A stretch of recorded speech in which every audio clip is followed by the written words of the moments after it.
to this session today. Thank you for joining us for the launch of the joint report by ARUP, University of Liverpool and United Nations Development Programme entitled Designing Cities That Work for Women. My name is Francine Pickup and I'm the Deputy Bureau Director of the Policy Bureau at UNDP. The event today marks celebrations of Urban October and the World Habitat Day, which focuses on the theme Mind the Gap, Leave No One and No Place Behind. Our gathering today is particularly meaningful as the world is projected to soon reach 8 billion people by mid-November. And we also know that the pace of urbanization is not going to slow down. And by 2050, 70% of the population is going to be living in cities.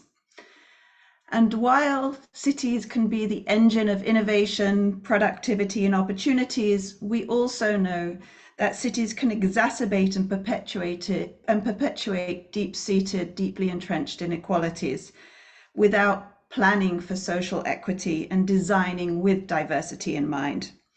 This is why we at UNDP are very pleased to partner with our friends at ARUP and the University of Liverpool to advance the discussion today in the hopes that we can really inform public policy and planning for more inclusive cities. Designing cities that work for women is not only good for women, but creates wider social, economic, and environmental benefits, along with safer, healthier, and more inclusive spaces, not just for women, but for entire communities. Last week, the UN agency that's responsible for women's empowerment released its SDG dashboard, which found that at the current rate of progress, it's going to take us another 286 years before we get rid of the discrimination against women and close the gaps between men and women. We simply don't have this time. So in today's discussion with our panel of experts, we're going to hear from different sectors, public and private, with real life examples of how we actually design and develop gender responsive urban cities and what we can do to address those existing inequalities. I'm pleased now to welcome to the floor Liane Dodi, the Director for Cities Planning and Design Leader for ARUP. Liane, over to you. Thank you very much, Francine. I'm delighted to have the chance to moderate this important event in partnership with UNDP. And I must say that we at ARUP are very excited about this research. We know we need to make cities work better for women.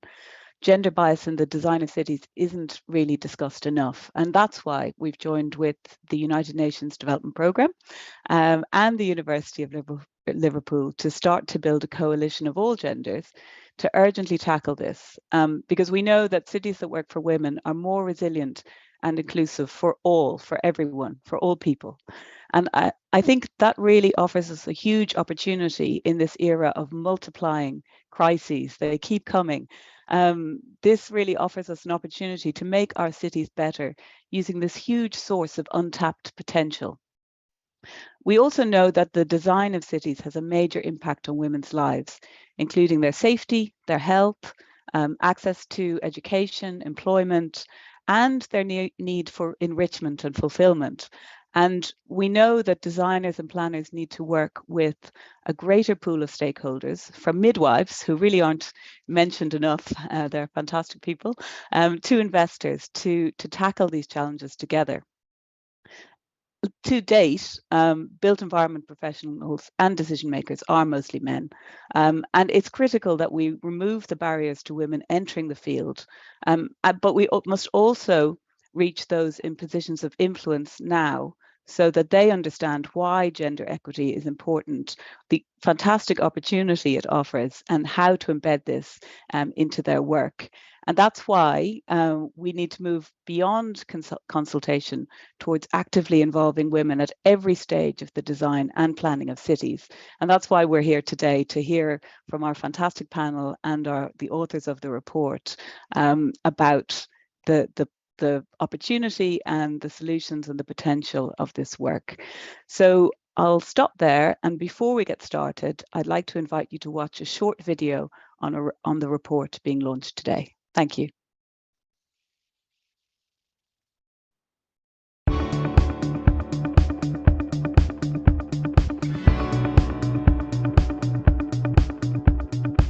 How would you improve your city? We spoke with women around the world from 42 countries across 6 continents to understand their experiences of living in cities and identified 4 key themes that influence this: safety and security, health and well-being, justice and equity, enrichment and fulfillment.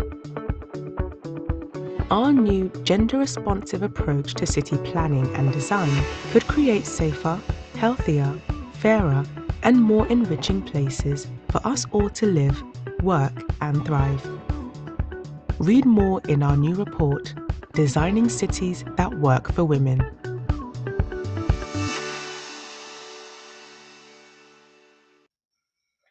Thank you very much, Leanne, and colleagues, those of you joining online. I want to draw your attention to the Q&A box. Please use that to ask all your questions, make any comments. We have on hand a group of resource people, of experts from ARUP and UNDP who are there to answer your questions. So please feel free to use that Q&A function and ask your questions as we go along, and we will try and answer those live.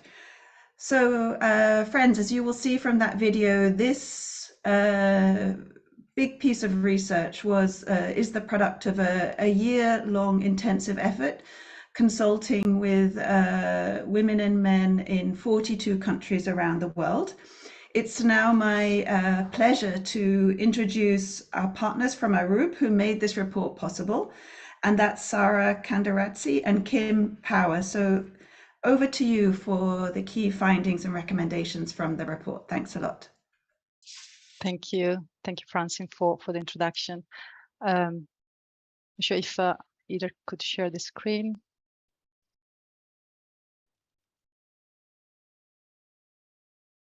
So maybe just to introduce myself, I'm Sarah Kandaratsi. I'm an urban planner working for ARUP. I'm the project director for this piece of work done in collaboration with a great team of people from across ARUP, University of Liverpool, and UNDP, and also in close collaboration with Kim Power, who is going also to present together with me the report.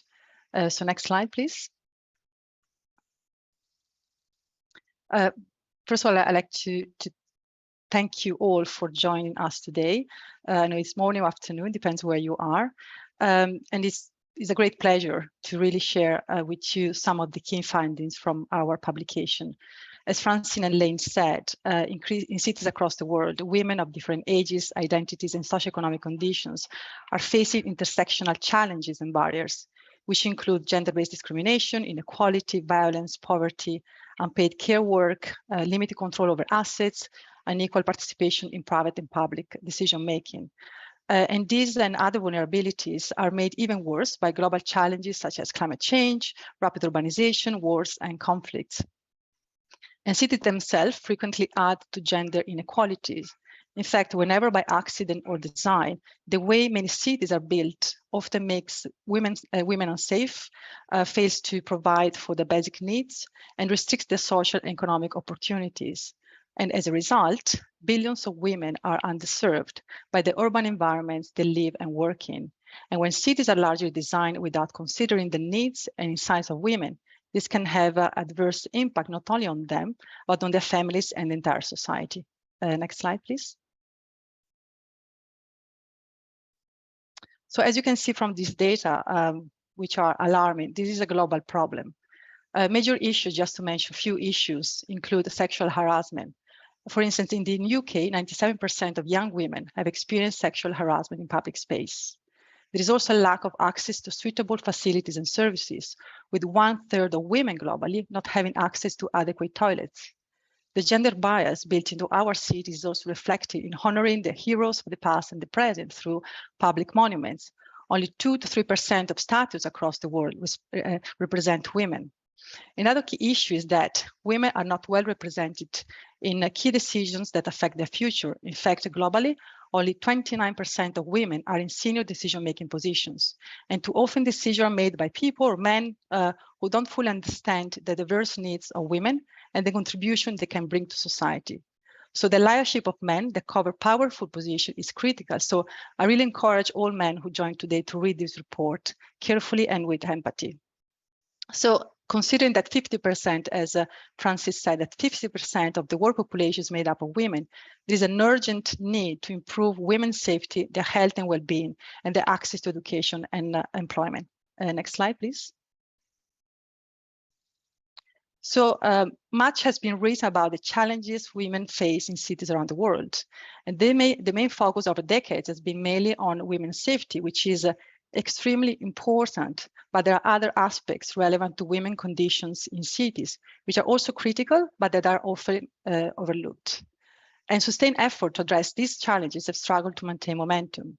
So this is why ARO, UNDP, and the University of Liverpool have decided to come together and explore the role of the built environment industry in creating safer, more inclusive, nurturing space for women around the world, and to bring attention and promote the need for an holistic approach and a collective effort.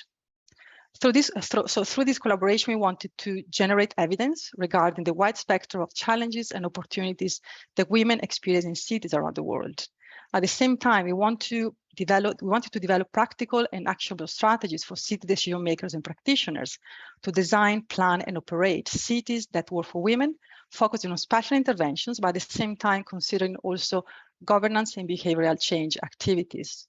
So to achieve this, as it was mentioned, over the last year, we undertook a thorough review of existing literature and data. And also we analyzed case studies from different socioeconomic and urban contexts across the world. And we conducted a global survey, expert interviews, co-creation workshops with diverse groups of women and men from 20 countries across the 6 continents. Next slide, please. So drawing on the research findings, we identify 4 key thematic areas that can be used to understand women's challenges and opportunities in cities, and also to influence how cities can be designed using an integrated and holistic gender-responsive approach. The first theme is about safety and security, that there is justice and equity, health and well-being, enrichment and fulfillment. And in the report, you will see that these themes are used on one hand to frame the challenges that women face, but at the same time also to present strategies to address these challenges. And each strategy is also supported by examples from around the world of places that have been successful in implementing this type of approaches. Next slide, please.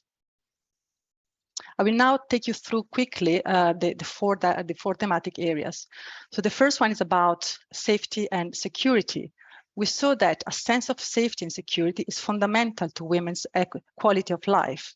The experience or fear of danger in the built environment causes mental and physical stress and usually impedes women's personal well-being. So in the report, we identify 4 strategies for improving women's safety and security in cities. These include create safer streets and public spaces by design, provide safer mobility experiences, integrate gender responsiveness in urban climate strategies and plans, incorporate violence prevention in laws and raise awareness. Next slide, please. The second thematic area is about justice and equity, which in the built environment translate into factors such as governance, look at legislation, decision-making processes, and also land use policies. Through our research, we identify 4 strategies for improving the justice and equity of women in cities. These include mainstreaming gender-responsive planning, national laws and policies, support women participation in urban governance at all levels, support the collection of gender disaggregated data, and also protect women's right to land and property. Next slide, please. The third thematic area is about health and well-being, and the built environment can play an influential role in supporting and improving the health and well-being of women. In fact, it can provide for women's specific needs relating to physical and mental stability. It can also counteract the many ways in which gender-based discrimination causes distress and leads to disproportionate health risk. So in the strategy, in the report, we identify 4 strategies for improving the health and well-being of women. We include including create inclusive, active, and restorative public spaces and green areas, increase access to physical and mental health care and nutrition facilities, enhance access to inclusive and adequate water, hygiene, and sanitation facilities, and provide adequate accommodation and housing models. The next slide, please. The last one is about justice and equity.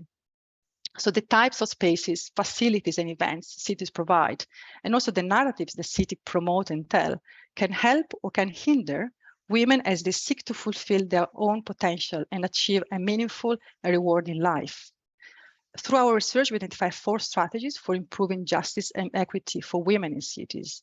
The first one is about providing accessible and inclusive workplaces and schools, designed for diverse and flexible use of public spaces, provide safe and inclusive leisure and cultural spaces, and use the built environment to uplift women and recognize their history.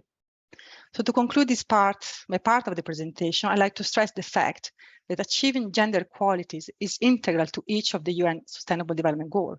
It is critical to ensuring justice and inclusion, economies that work for all, and a sustainable environment now and for future generations. And different stakeholders need to be involved to achieve this, from central government to city leaders, urban design and planners, and grassroots community organizations. We all have a role to play, and we need to work together on this. Now I will hand over to Kim Power, who will present some foundational principles and practical steps that different stakeholders can undertake to tackle existing challenges and to deliver gender inclusive and responsive urban projects. Thank you very much. Thank you, Sarah.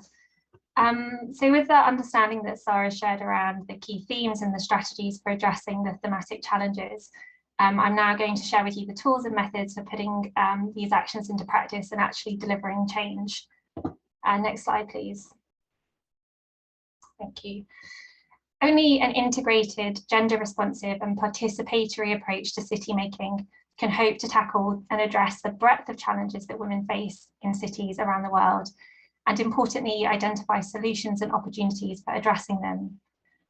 This requires commitment and collaboration from public and private stakeholders, working together to remove discipline silos and to jointly develop well-crafted and context-relevant physical interventions, as well as governance, social and behavioural change programmes and activities. Siloed thinking and a failure to adopt an integrated approach cannot deliver gender equity. And what is more, it risks exacerbating existing inequalities. Our publication proposes 2 methodologies for addressing gender inequity in cities. These are implementing gender responsive project foundations and utilising a gender responsive project roadmap. And I'll explain more about these 2 methods now. Next slide, please. So taking the first methodology regarding project foundations, the foundations include a list of practical steps that city authorities, urban professionals, developers, investors, and community groups can all undertake to create the optimum governance and operational mechanisms for enabling the effective delivery of gender inclusive urban projects and interventions. There are 12 foundations, which you can see on your screen, and these range from conducting a women's local needs analysis, which is Foundation 1, to truly understand the breadth of challenges that women face locally within an area. Using this insight, we propose Foundation 2, which is developing a gender responsive city action plan, which looks at practical methods for actually addressing those challenges. We've also identified the need to adopt inclusive procurement mechanisms, which is Foundation 6, and really importantly, Foundation 12, ensuring everyone is included in the decision-making process, so ensuring a diverse range of voices and experiences are heard when shaping projects. Our hope is that by implementing these 12 foundations, cities and stakeholders can create the right environment for gender responsive projects to be successfully delivered. And they will also ensure that the whole community has access to and can benefit from more inclusive, equal and sustainable urban places. Next slide, please. Thanks. In addition to implementing the project foundations, there are further actions that can be taken across every stage of a built environment project. So again, on screen, you can see the gender responsive project roadmap, which can be applied to any project focused on physical interventions such as new public spaces, transport infrastructure, new buildings, but also to policy and strategy interventions as well. So this roadmap should be used by city stakeholders to embed gender responsiveness into their work. And by doing so, we hope this will ensure that women have a voice throughout every stage of project development and delivery, that the project teams themselves are following inclusive and equitable working practices, and that the project outcomes address the needs of local women. So just to go into this in slightly more detail, next slide, please. I can give you a brief idea of what some of these actions look like. So I'll share just a couple of them with you now.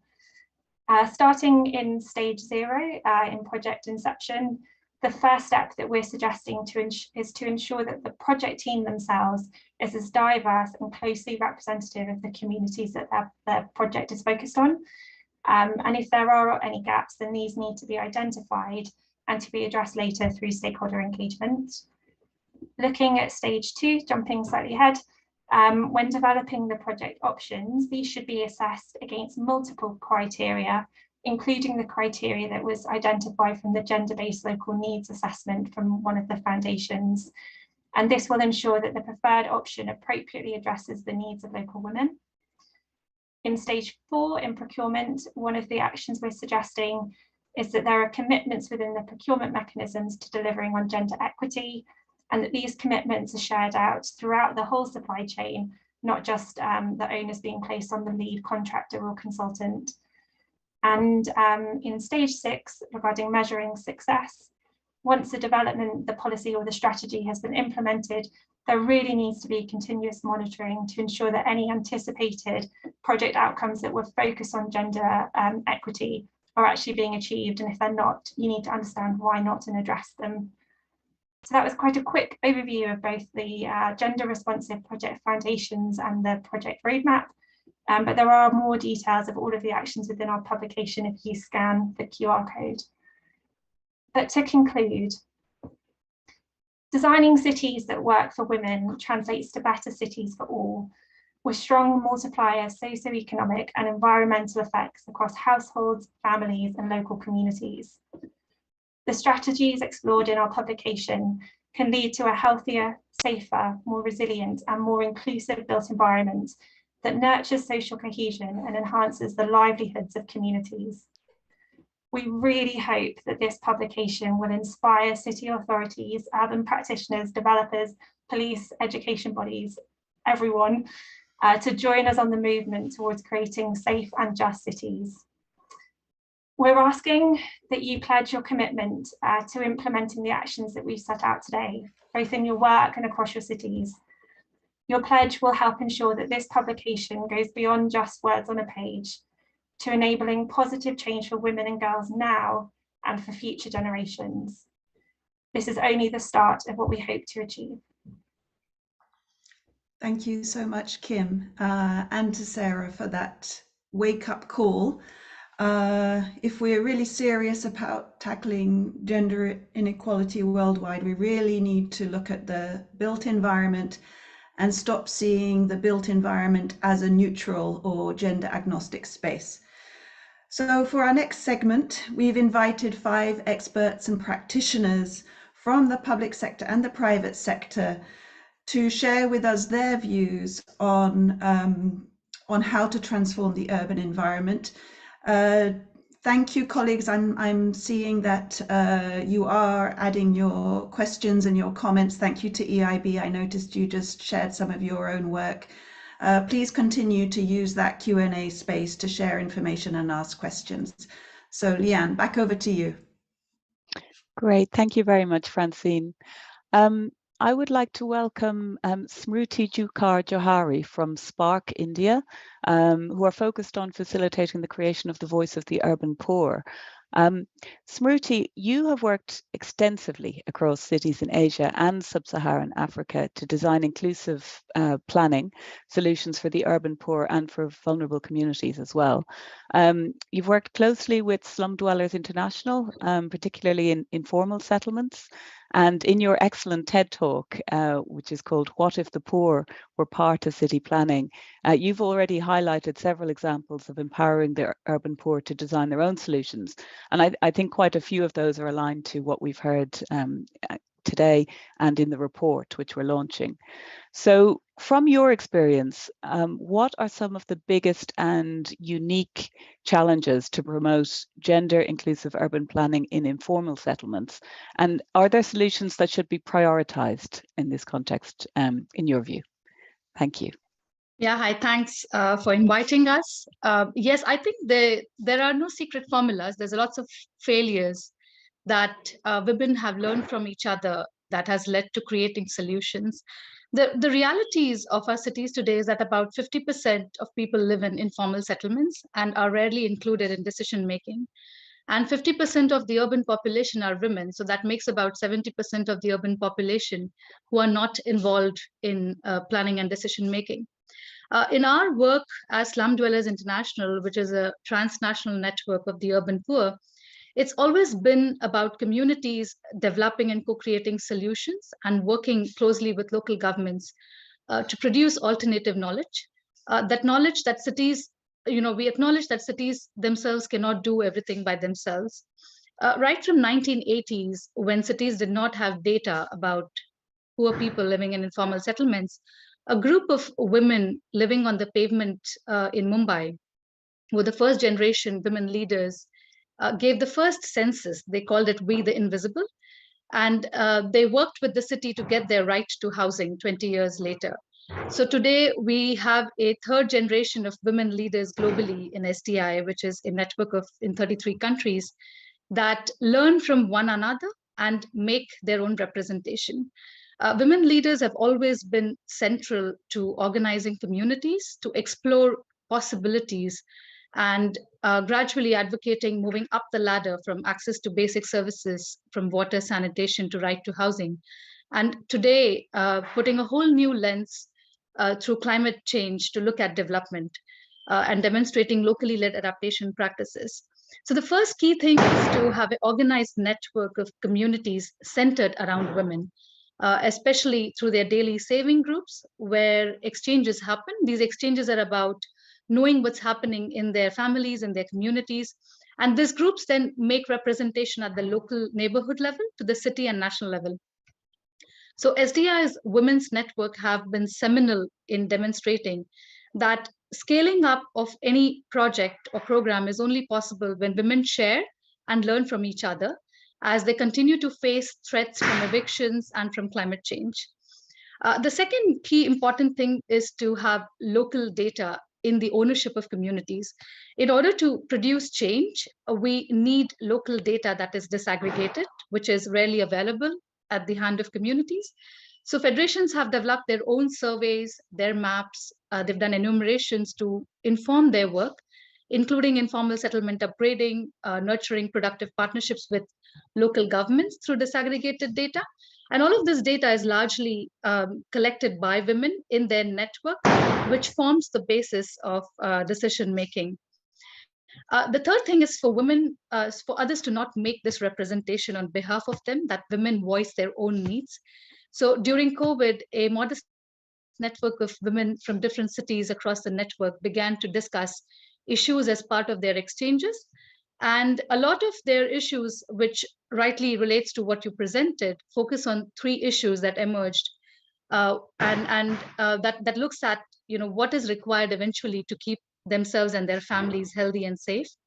And as part of this, they came up with a global campaign, which is called What Women Want campaign.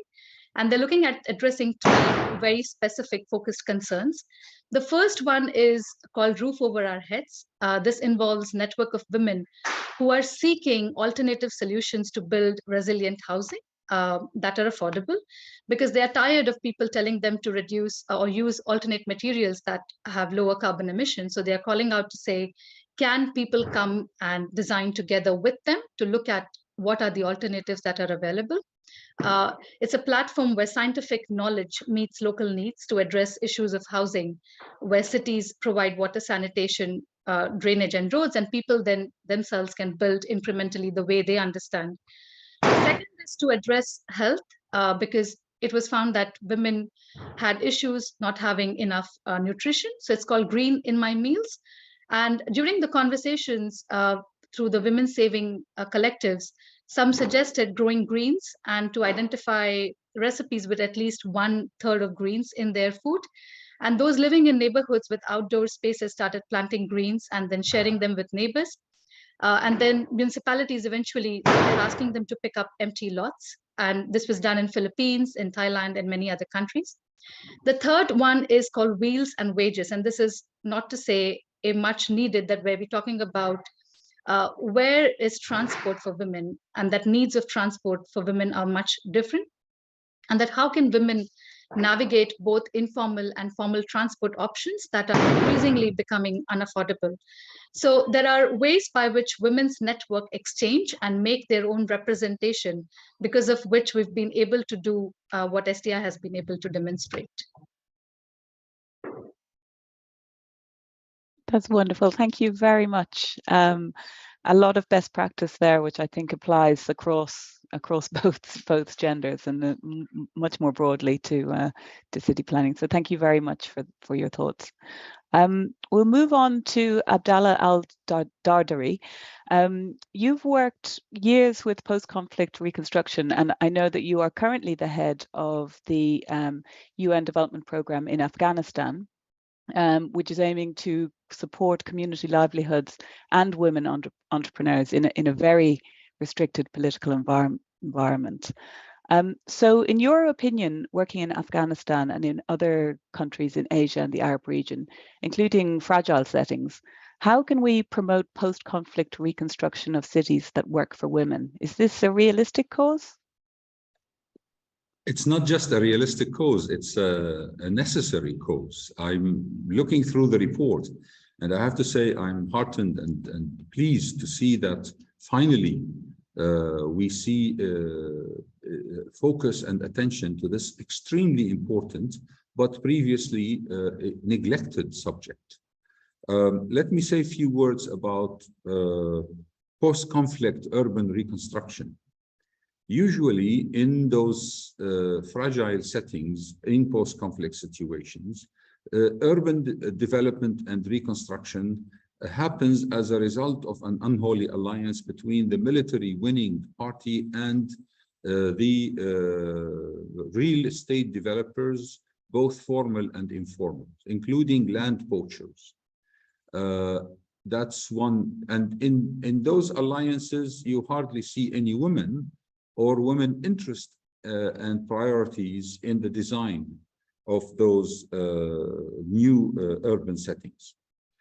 Also, it's very important to notice that even before these conflicts started, that are mainly urban conflicts and caused damage, vast damage to cities across the Middle East and other parts of the world, women issues were not considered in the pre-conflict design, and what I call T-1 in the timeline of conflicts. In those times, women issues and concerns were never considered. And in fact, one of the reasons that conflicts had this violent urban nature and characteristic is that women issues were never considered. And I would like to take this report forward. I'd like to call upon you to take this report forward and try to demonstrate the causality between urban conflicts and the lack of women issues considerations in the design of those cities. Now, the real tragedy is that even after the conflicts, the questions of women's concerns are not taken into consideration. Most of the post-conflict urban reconstruction happens to satisfy the political and economic interests of the newly emerging elites that are in control of political and economic powers in the country. And therefore, you see in experiences around the Middle East, for example, what was so-called reconstruction attempts at peri-urban Damascus, for example, was mainly high-rises of $1 million plus apartments that serve a very small minority of the society, taking most of the savings in the banks to serve that particular alliance of urban reconstruction, which had nothing to do with what women interests are. That's one. The other reason why I'm afraid of relapsing to conflicts in the cities because of the lack of women's interest, is that the main, as I said, the root causes of those conflicts still remain. And the rebuilding of the cities is also to impose the new emerging political economy and the new social contract, which is an oppressive social contract by nature to women and to the losing side in any of those conflicts. And that is a very dangerous thing that would only perpetuate the conflicts later.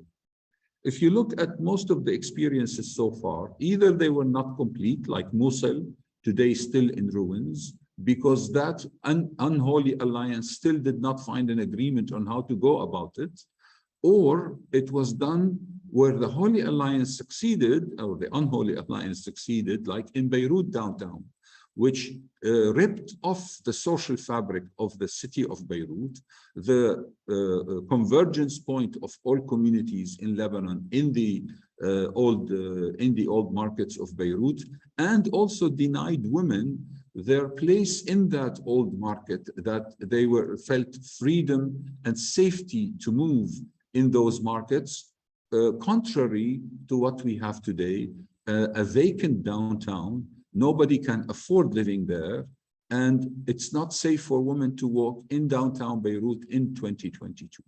So we need to look at all these issues and see how we can then bring the recommendations of your very important report. This is really the first step. I agree with you. We should not think of this as the end of the road, and consider this as a first step. Now, the challenge will be, what type of influences and power do we have as the coalition in this room to influence those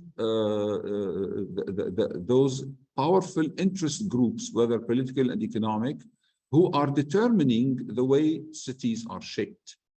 In the best case scenario, however, I must say, so far, reconstruction strategies have been top-down, have not been participatory, have not taken women into considerations in account and in the design and implementation of cities. So what we have now, in many cases of actual reconstruction, we build public spaces that are not suitable for women.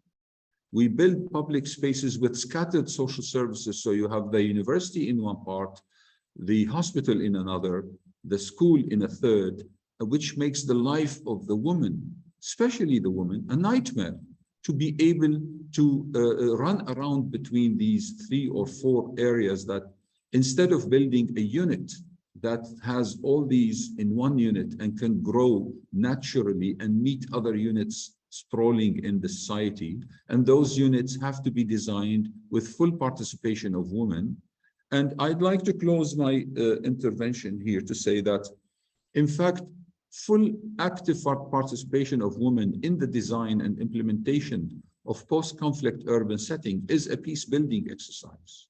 Had women enjoyed a primary role in those cities before the conflicts would not have happened. And I have the empirical and the quantitative tools and the evidences to show that. And therefore, if we want to have sustainable peace post-conflict, we need to make sure that women has full participation and full vested interest in keeping those newly rebuilt urban centers. Let me stop here just to say thank you again for this tremendous report. And I am personally committed to continue working with you on these important matters. Thank you. Back to you. Thank you very much, and thank you for your remarks. And I think what it shows is that there is a huge amount of potential in these approaches around peace building, which is, one of the most important activities that we can be promoting. And I think moving from sort of the top down, the regrettable, I guess, top down way that the post-conflict cities have been designed. Catherine Queen, your recent research at the University of Liverpool focuses on climate change, energy and resilience building, and in particular issues of space, place, identity and public disengagement. And I think that engagement part is really what we want to get into now, because our report shows that public engagement is critical for promoting gender equitable cities and for that peace building exciting point that Abdallah just made. So from your experience, where do you see are the critical bottlenecks for promoting public engagement to promote gender responsive approaches across urban areas, and where do you see are the biggest area of change or potential for transition in societies? Thank you. So one of the key issues in public engagement is ensuring wider representation so that we hear a diversity of voices, including those who are frequently described as hard to reach, seldom heard, or even hidden. I think this report is particularly shocking in its evidence that half of the global population are perceived to fall into these categories simply by virtue of their gender. The content of this report also supports my own research in the UK, which has shown that many factors can limit a woman's ability to speak. And this includes culture, education, poverty, and even opportunity. But the report also considers women and girls around the world who face a range of specific barriers and vulnerabilities which are unique to their culture or religion. I think it's important to acknowledge, as previously, that some of these barriers are not just gender specific, but they are particularly effective in silencing women's voices. And so it's essential that future public engagement strategies recognise this deficit and are designed differently, using some of the recommendations from this report. As an example, in the foundation section of the report, step 12 specifically talks about engaging diverse voices. But I'm really pleased to see that engagement is widely addressed right through the project roadmap section that Kim explained. My own experience of research into public disengagement from planning has highlighted a number of factors, such as the use of technical language, people being intimidated by experts, and particularly women's feelings of inadequacy or lack of self-worth. And so we need to design future public engagement strategies to specifically address these factors by being fully inclusive and representative, with far more women evident in positions of power and authority. And I think this report includes lots of practical ways in which this can be achieved, with a focus on advocacy and treating women as key stakeholders. Some of the suggestions that I've seen, including appointing a Designing for Women and Girls ambassador and creating a design action plan with key stakeholders, including women and girls. Another potential innovation in the report includes the creation of a gender equality in the built environment task force in local authorities. And that would really bring together diverse groups in joint working initiatives. And that's something that we would really advocate. So going to the second part of your question, thinking about the biggest areas of change or transition in society. I feel that current city design frequently fails to respond to women's multifaceted roles as mothers, carers, workers, and even their perceptions as citizens. And greater representation is needed to understand the needs of the entire population, rather than just relying upon gender-blind data. Male-dominated planning and design engagement processes frequently contribute to forms of symbolic violence in which women's voices are subordinate. This also links to city design, thinking about the impact of the pandemic most recently and how accessibility to green space has been recognised as being essential to health and well-being. The report recognises the limitations placed on women in accessing these spaces, for example, due to mobility and safety concerns. To quote the report, the built environment is a key determinant of women's condition and experience. And this, for me, has to be one of the biggest areas of transition. We're already addressing these factors in higher education, and we're training our students to design for all genders. But this is not always being translated into practice in any meaningful way, and we need to see change in this particular area. Planning as a profession, I feel, also needs to develop further in recognising global issues such as climate futures, which have been shown to disproportionately impact women, especially in their roles as mothers and carers. And so I'd particularly like to see more momentum in the transition to a more fair and equitable society, one which enables women to not only fulfil their own potential, but also to gain access to opportunities and to support a greater sense of belonging and autonomy.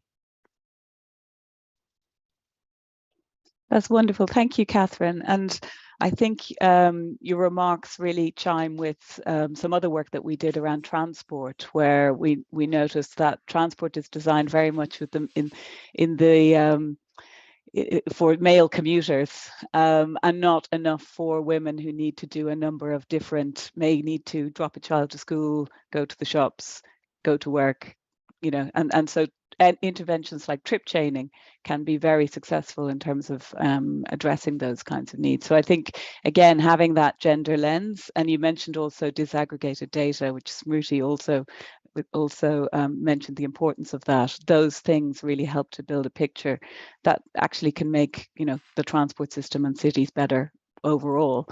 But I'd like to hand back to Francine now to continue the discussion with our panelists. Thank you.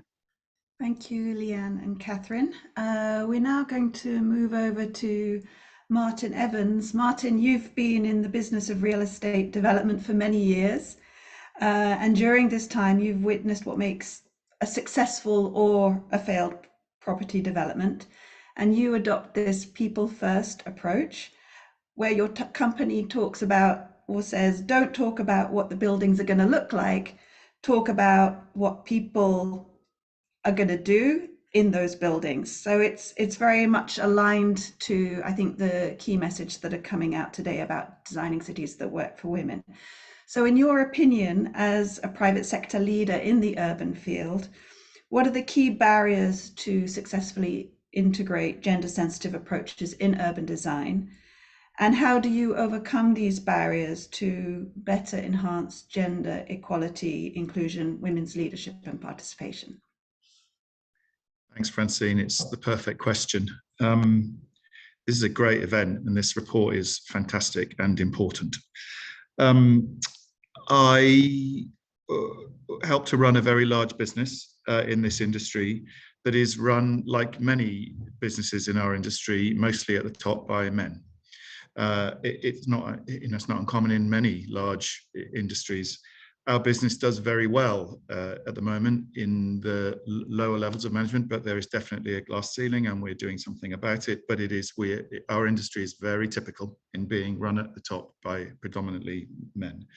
So the first thing that we need to do in our industry to be able to have impact on the world is to look in the mirror and understand that it is good for our business if we do that and we look hard in the mirror and then we start to work out how we can begin to reflect the world that we're building for, because that's all that this is about. It's about building to reflect the world that will be used by the people for whom we build. And the most important thing that we can do as an industry about that is, number one, ourselves. We have to change ourselves. So we have to field a team of people in our business who are sitting around a table with blank sheets of paper and all of the knowledge and experience that they bring to that blank sheet of paper to create places. That group of people has to be as diverse and as complex as the world is. And if it isn't, if it is different in a little way from the diversity of the world, then it's not going to do the best job. So it's upon us to do the right thing, and it's upon us to do the sensible thing, because our business suffers because we do not build the right places for the right people. So it's not just a moral and a right thinking thing to do. It is good business to reflect the world in the places that we build. So it's easy to say that, however, it's harder to do it. And so we have to understand the problem, and reading reports like this, listening to the women who are in our business and who work for the businesses around. So my business, the wider business that I work for, has 700 people working in it across the UK. But imagine the amount of people working in the businesses that supply our business, our professional teams. Tens of thousands of people are working on the projects that we build. There's an awful lot of women in those 10,000 people, and we need to listen to them. So we need to listen very carefully. Through listening and reading and being careful, we need to understand the problems better, and then set forums up for us to be able to discuss and find answers to those problems.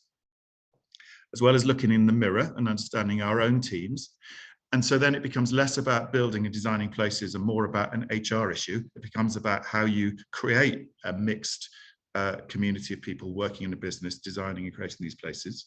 But it's also about dull things like procurement, going out into the world and picking architects and engineers and designers and planners and lawyers. We need to be more careful about how we do that. So as well as looking in the mirror at ourselves, we have to look at those people who are around us, helping us to build our places, and understand that in total, the complexity of the teams that we put together are reflective of the world in which we build. Then we have to go and talk to the people for whom we build and understand their lives completely.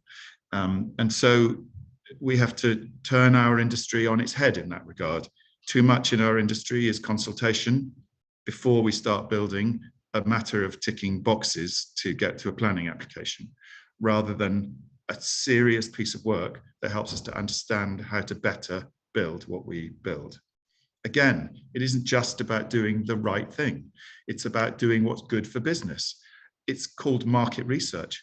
It's about understanding that if you make places for the people who will use them, and all of the speakers that we've heard before me now have all said intrinsically the same thing. We have to listen to what people want and make places for all of them.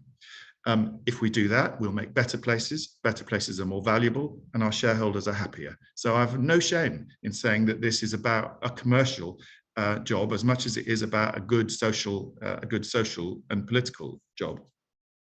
So engaging, consulting, listening, doing it early enough so that what you hear impacts on what you do, not doing and then asking, is it all right, and ignoring the answer, which is often how that happens in our industry.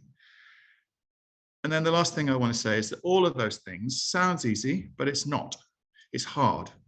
And so we've all got to step up and just come to work every morning and agree to work a bit harder to make these things right. Because that's the only way that this is going to work. If everybody takes some personal responsibility, in my industry in particular, and agree and tries to work a bit harder and not accept the first answer and not accept the first solution, but to question and poke and question to see whether it's right and get to the right answer in the end, and encourage everybody else around you to do the same. Harder work. That's about it. If you had to say 2 words, that's it. Work harder.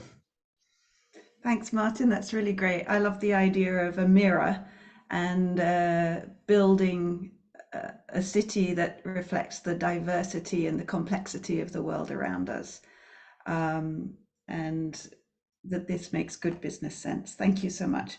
All right, I'm now going to move on to Saumya Patasarati. Thank you for joining us. In your 30 years of experience working on master planning and urban design in the private sector, and with public authorities, municipalities and mayors, what, in your view, are the biggest transformational shifts that you've witnessed in the promotion of gender equitable cities? And what are the most important kind of drivers that must be in place to help promote this gender equity?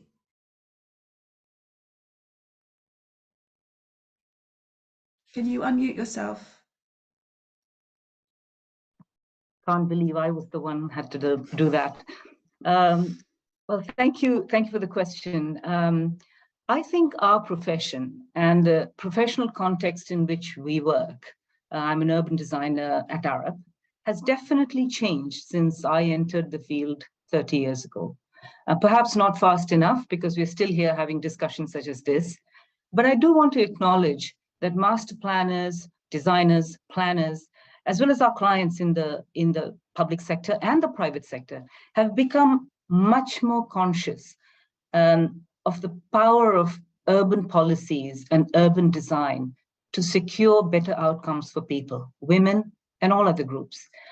The practice of city making has definitely become much more outcomes focused, I think, and that's a good thing.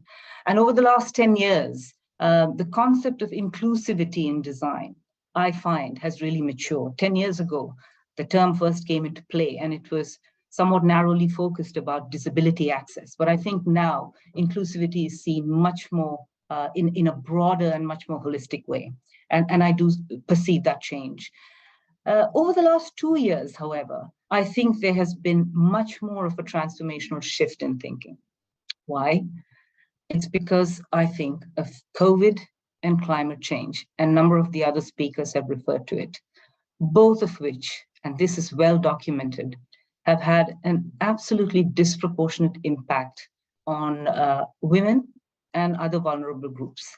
These two C's have really shown us how unequal our cities and systems are and how unequally we design them.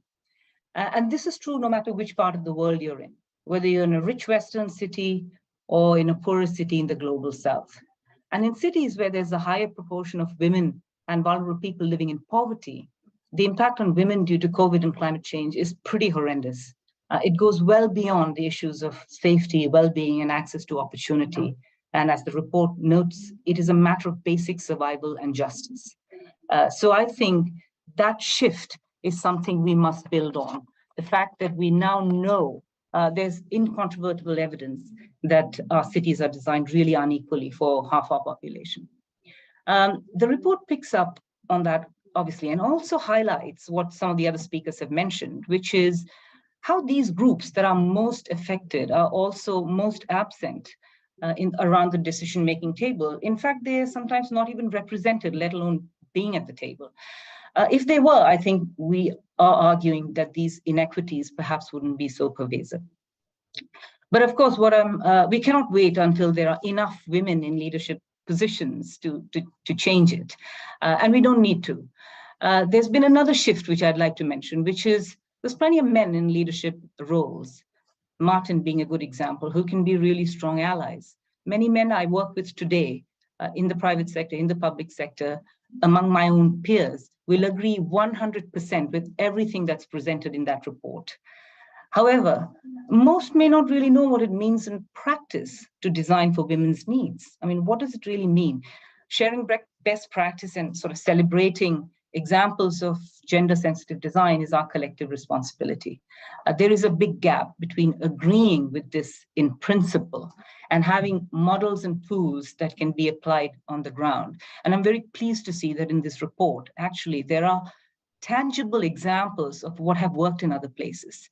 And I think we need to learn from them. We now have something which we can apply on the ground. We agree with the principle, but we also can use some of these examples and tailor it to whatever we're doing. Now, I'd like to end by saying one other thing, which others have also mentioned.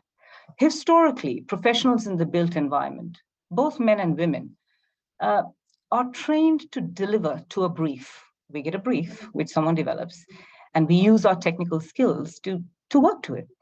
Urban planners and designers are intrinsically good at that. That's what we learn, and that's what we do. I think what we are less good at is questioning the brief, listening and engaging with everyone, not just people who step forward to engage with us. And others have spoken about this as well. And developing the brief from first principles. And I think we are beginning to do more of that. We need to do more of it. We need to invite more diverse perspectives into the earliest stages of planning. And I think the report proposes the project roadmap at various stages. And we must, I think, invite women into those stages, particularly in stage 0. And Martin, you mentioned it as well, which is where we set our objectives. I think we are on a journey as a profession, but I think we're moving in the right direction. Thank you very much. And I think important points there on how, as you said, COVID and climate change have really showed very strongly, revealed how unequal cities are. And again, finishing off by stressing the importance of including and consulting with women from the initial idea phase in the lifestyle of a project. Okay, so we're right on track in terms of timing, and I can see that lots of questions are being posed in the chat box. So thank you for that. Keep our resource people busy, please. The really interesting questions. And we're now going to sort of move into our second and final quick fire round of questions. I'm going to ask one question to each of the panelists, and it's the same question, and we really want to focus on your recommendation in terms of practical steps moving forward. So the question is, how can institutions in your sector, whether you're working in the public sector or the private sector, ensure that we address inequalities that we see around us in the urban space?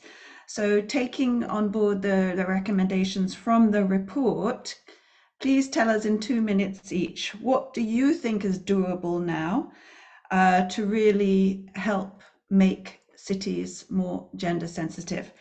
So I'm going to, we see all our speakers on screen, and I'm going to turn first to Kim for your thoughts. Over to you, Kim. Thank you, Francine. Ever so slightly biased because I helped produce the publication, but what I think is doable now is for all of you to just take the recommendations that are in there and apply them. Some of them are really simple, really quick changes that we can start to make to really make tangible change. We've deliberately published this report, so it's free, it's open source, you can access it because we honestly want you to start using it. So I would encourage you please to start implementing those recommendations, but also to keep communicating with us if you do apply anything, to let us know how it's gone, because we would really welcome the feedback as we continue to sort of refine our recommendations and take this agenda forward. So please take a look. Great. Thank you, Kim. So I think there are some questions in the Q&A as well about accessing the report. So please make sure that you take a look at the recommendations there. They're intended to be very practical and easy to take on board and apply. Okay, thank you, Kim. Now over to you, Martin. Thanks, Francine. The simplest thing that I think we can do is give the women in my business a louder voice. So is listen to the women with whom we work. That's the most important thing that I think we can do. You know, we're striving every day to make the gender imbalance at the top of our business better. I mean, I'm sounding like it's terrible. It's not absolutely terrible, but it's not good enough. But our business is full, absolutely brimming with clever women. And we need to just give their voices some volume and listen to them more. So I'm just going to say that. Great. Thanks, Martin. Salmia, over to you.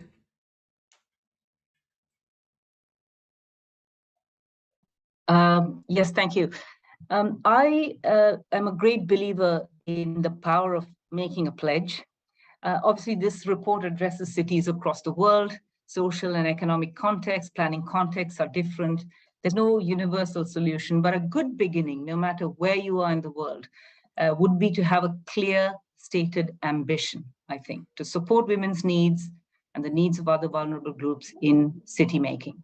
So make a pledge, set a target, and be accountable to it. There are many wonderful examples of plans and designs and policies and programs that can then be used to achieve those goals. But we must start with a goal. And I personally would also like more women to be setting those goals, making the targets, and making the rules for how our cities are planned and designed. I would like to just pull out one example I saw in the report, the one in Canada, which has a federal government agency called Status of Women Canada.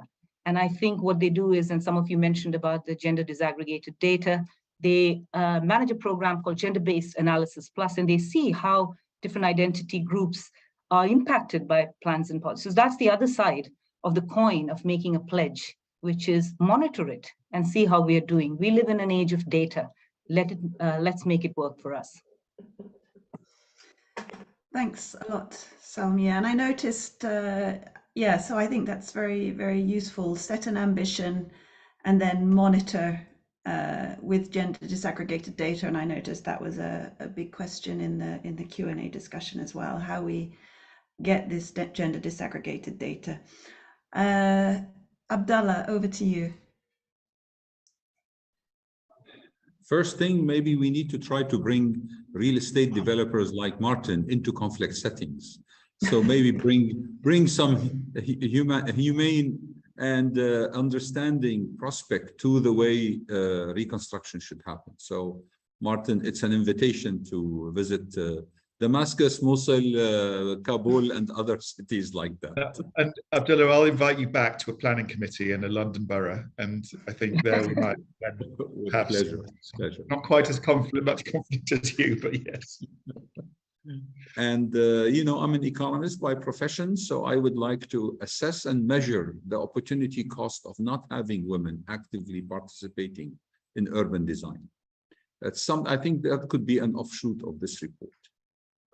If the powers that determine the shape of cities post-conflict, if they understand anything, they understand money. And maybe we can provide an economic argument for a much more inclusive rebuilding of women, of cities for women, actually. Thank you. Mm-hmm. Great. Thanks very much, Abdullah. Catherine, over to you. Before I joined the University of Liverpool, I actually worked in practice as a town planner and landscape architect. So I'm now using that experience to teach at the University of Liverpool. And planning education is already being actively developed with a real focus on diversity inclusion, both in the current generation of planning professionals that we're training and also the public that we're ultimately planning for. So at a local level, we already work with practitioners and government to try and implement aspects of these findings.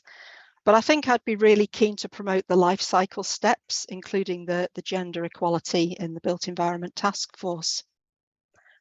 Engagement and impact's kind of fundamental to what we do in higher education. And this whole topic is something that we as a university are really driving forward.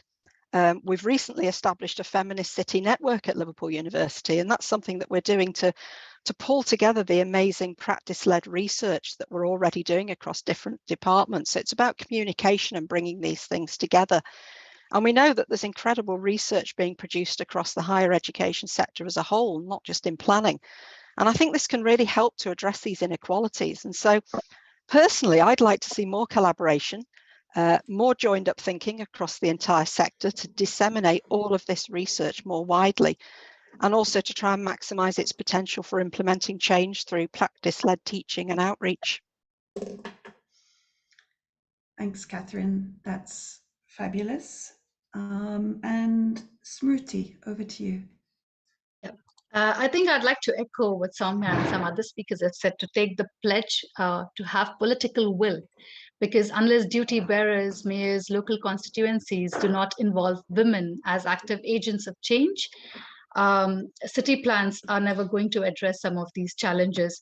And it's time that we stop making mythical maps and that welcome reality to the table, because the real practice of working on ground in urban planning is vast than we can imagine, and it's more challenging than what it may seem. And it really requires women to give a new lens to build these cities from below.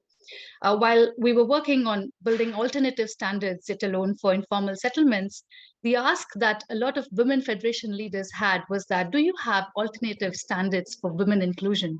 Are there codes for gender inclusion as standards? And can projects and cities be rated based on that to know whether a project has really done well or not? So I think the report really addresses some of these issues. And I think that a kind of coding standard for gender inclusion would be excellent to assess these projects. Thanks a lot, Smruti. And Sarah, over to you for your final thoughts on this. Yeah, so in terms of my pledge, we continue working very hard, and also we continue challenging the brief, as Soumya said, challenging what the clients sometimes ask for and help them think beyond their comfort zone. And at the same time, we continue doing research and create the evidence that is required, but also translate this research and key evidence and knowledge and principles into practical solutions. So working with the private sector, it would be great with people like Martin and others to make sure that what we are saying actually then is translating to buildings that are built or squares of places. So translate, and to do this, help in developing tools and guidance documents, so forth. And we continue building partnership because I truly believe that this is not something that we can do alone as ARO or as UNDP or University of Liverpool. We need to work together. As we saw, we all have a role to play, and we need to find ways to push this agenda forward, to be very creative, and again, push boundaries, because I think that's where transformation happens. And we need to bring more men on board, because unfortunately, still there is on one hand, there are many men who are becoming more sensitive to these topics, but still it's something that is seen as a women problem. So it's not. Everyone has to be an ally on this, and that's the only way we can find solutions and be creative about that. So thanks. Thanks very much, Sarah. All right, I'm now going to hand back over to Leanne for your final thoughts. Thank you very much, Francine, and thank you to all our panelists for their fantastic views. It's been really wonderful to see and hear such a range of voices from such a range of organizations covering the whole gamut of experience, really, in terms of city planning and organization. I think what today has shown is that it is really clear that we need to act, and that there is enormous potential that will arise from us acting, and we need to do a number of things. So I think firstly we need to, from what we've heard from our panelists and from the report, is that we need to improve our process around city making. We need to do better consultation, we need to do better co-creation, and we need to do better engagement. And I think, you know, from the voices here today, we've heard some you know, just the tip of the iceberg, really, in terms of, you know, process and practice that is out there that we can learn from. We also need to do better capacity building and better recognition, perhaps more so, of the people who are within our organizations, the women in particular, but also the allied men, I think, around this topic, and really promote the built environment as a place where women can come and work and have influence and be fulfilled. And that will lead, I think, to better design and better cities. The third thing then really is about data, and we've heard a number of people speak about the need for better data, and that being foundational. So we need disaggregated data so that we can better understand the problem or the opportunities that are there, and then better track and monitor the initiatives and the designs that we make. And disaggregated data is something which is sadly lacking around the world. It's really not confined to any one place, but we definitely need to agitate and influence for that.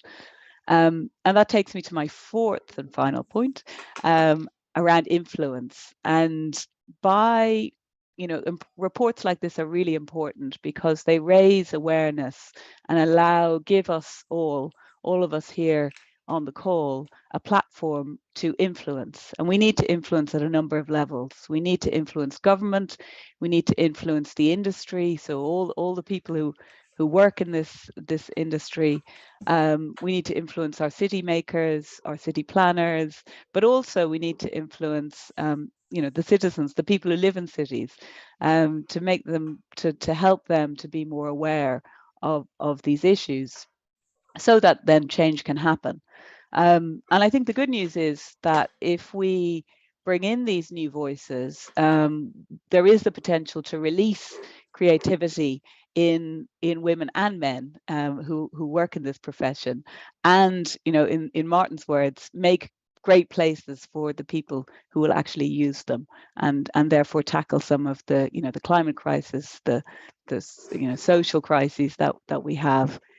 There is this untapped potential, and I think by all of us here together, we can start to try and release it. So thank you very much, Francine. Back to you.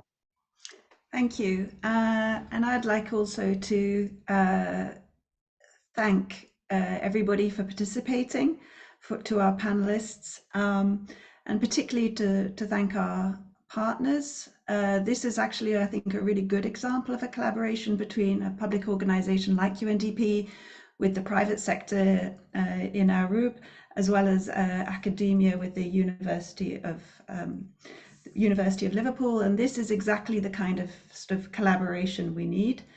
I think what came out for me, and I've got this idea of a mirror in my mind, Martin, and how we really need to make sure that when we design built environments, we design and for that complexity, so that what the buildings that we design and the environments that we design really reflect back that complexity rather than working in silos. And, you know, I thought that, Abdullah, the point that you made about design typically being a very top-down process controlled by elites was very important.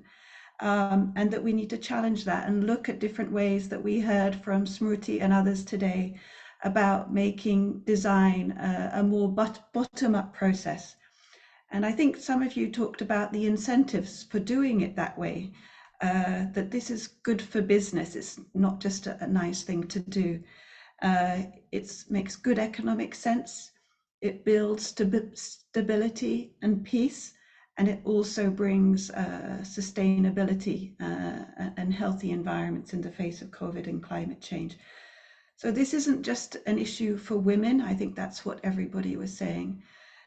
This is an issue for whole society. We need to move away from seeing buildings and the built environment as a sort of just a technical infrastructure type exercise, but being a much bigger social process where it's really important to listen to a diversity of voices, as you said, Catherine, from the very, very conceptualization, the idea phase. And I do like the idea of the life cycle of designing a built environment that the reports talks about. So thank you everybody for your active participation. Thank you for all your comments and questions. I hope we answered them okay with our resource people.